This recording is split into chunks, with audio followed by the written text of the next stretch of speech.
Real Housewives of Atlanta recap. Shitsureidesu ni konnichiwa. Last night the Real Housewives of Atlanta landed in Tokyo, Japan, where they squabbled over semantics and blatantly disrespected the country's culture, the usual Real Housewives travel antics. By the way, the title of this recap, Shitsureidesu ni, means how rude in Japanese. Only fitting, right? After a long, and for some, Shitsureidesu, restful flight, the ladies arrived in the land of the red sun.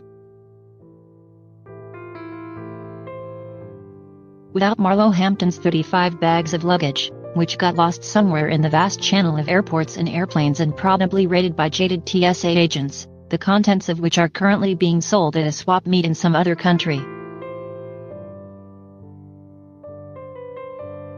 As Nene Leakes joked, we couldn't have written it better. Marlo is salty not just because she's without her arsenal of outlandish outfits, but because she is also wearing glued-in hair, and is worried it won't last. Alongside the outfit changes were wig changes. Or maybe Marlo's hair and makeup people also lost in customs after being strapped into a Gucci hold all. I'm just going to imagine Marlo sitting there with a bottle of Elmer's, adhering go naked strands to her head. If she's really lucky, maybe the hotel has a hot glue gun. Eva Marcel reveals that before checking into their rooms they'll have a special dinner at the hotel. Before leaving Atlanta, Eva visited Candy Boris at her new sex show on Ice, or whatever this weird dungeon variety show shady slap in the face to Portia Williams with singing is about. One of the songs Candy performs needs to be a remix of Let It Go. Eva came to Candy for advice on how to deal with Portia. Yeah, it's so obvious Eva really cares about rebuilding good communication with her so-called friend if she's going to Portia's enemy for solutions. Candy, to her credit, also reminds Eva that her major problem is not Portia's shade drones, but Eva being shady behind people's backs, then sweet to their faces. Fast forward to that first Japanese dinner. Candy and Nene make faces and sneer at the Japanese-American fusion food. Apparently guacamole and tomatoes are too weird for them. Eva announces that she wants to nip any lingering issues in the bud. Like for instance, she thought Portia was her friend, then Portia came for her at hibachi night.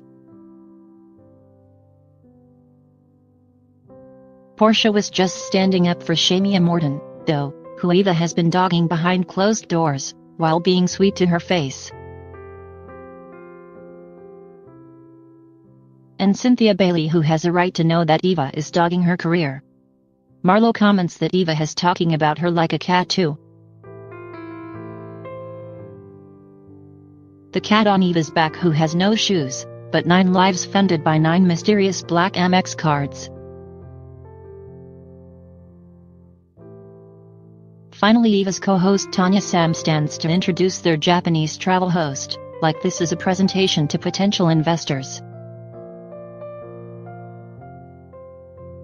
Nene is visibly annoyed. The Japanese hostess makes it very clear that being on time is a major cultural value, and warns the ladies that to be late is to be incredibly rude. Nene knows all about how rude these girls can be. 5 hours rude, 4 hours rude, missing the whole trip rude. Which makes me think she'll be the first one ready to go the following morning. Then comes the last and final announcement. This time from Portia, in Japanese and accompanied by whipping off her fanny pack to unveil her baby bump. Before leaving Atlanta, Portia told Nene that she was past the 12-week mark in her pregnancy and ready to tell people. Plus it's not like she can get through another trip without drinking without people noticing. Portia secretly asked the concierge how to say "I am pregnant" in Japanese, hands Nene a gong, and shares the news. Unsurprisingly, even Portia's haters are thrilled. Dennis McKinley being a horrible cheating serial tattooer be damned, everyone agrees Portia will be an excellent mother. After all, she's on the same brainwave as toddlers.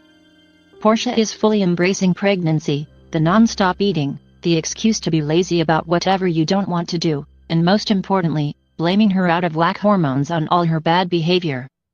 Girl, it only lasts 9 months, then what? The next morning, Eva knocks on Candy's door seeking champagne to help her deal with the devastating news she just received. Her grandfather had a heart attack and is now on life support. Eva is expecting her mom to call at any moment to say that he's passed. Poor Eva. So sad, especially on a trip that's supposed to be a non-stop party. Candy isn't sure how to comfort Eva, especially since she has morning breath and doesn't want to get too close. Despite all this, Eva is still on time to meet their tour guide at the bus to visit an ancient temple. Tanya is dressed like some sort of strange anime character, and it is not a good look, especially for an 11 a.m. tour of a temple, but at least she is on time. Unlike Shamari, who is 30 minutes late, but does look great and appropriate, for once, Nene, who is 45 minutes later, and finally Marlo, who is in a furious mood because no one helped when she had nothing to wear and hair that needed scotch taped. Marlo did manage to be wearing something Gucci, so maybe she spent the morning shopping. Apparently she forgot to buy a bra because she complained about not having one. Nene is annoyed by Marlo's selfish attitude, because she was late fighting with Greg. Plus Eva is also dealing with family matters, yet Marlo is just complaining on and on about her wardrobe.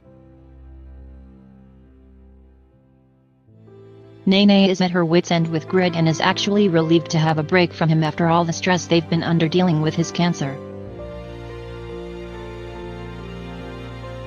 Greg is constantly in a bad mood, which he projects onto Nene, who struggles to remain calm and helpful.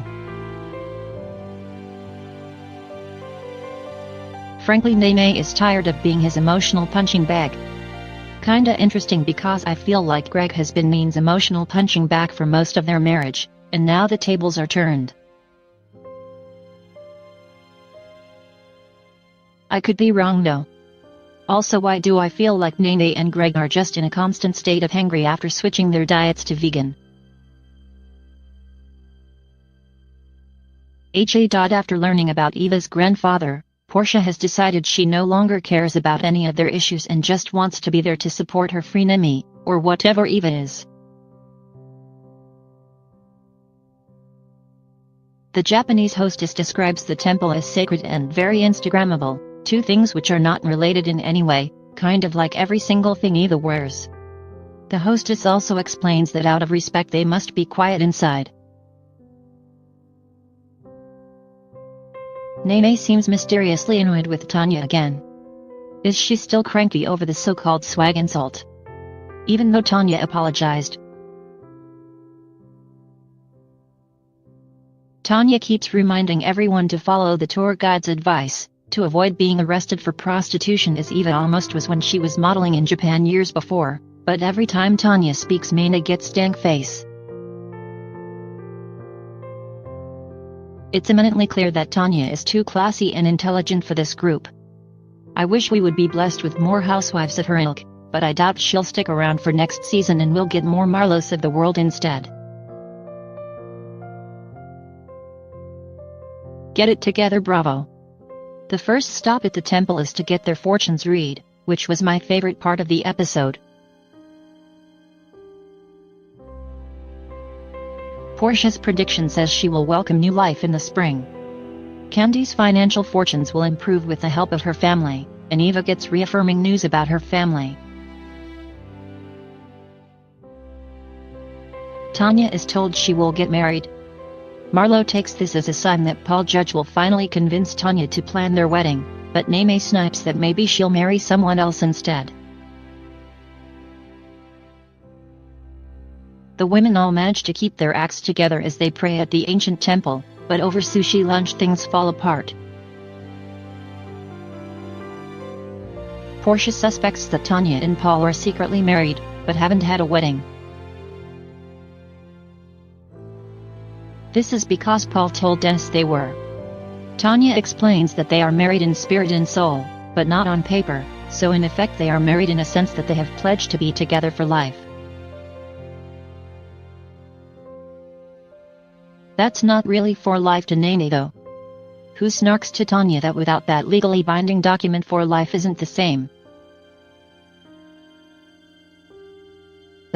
Really Nene, who got divorced? Tanya argues back that Nene is being really negative about her life choices, especially since they are supposed to be friends and confidants. Instead of being empathetic, Nene freaks out and starts screaming at Tanya about how she doesn't know what marriage really means. Not that Nene cares. Nope, not at all. Tanya and the other women are stunned. Suddenly the rawest fish in the room is Tanya. Dang, Nene is taking out all her Greg angst on others and it isn't pretty.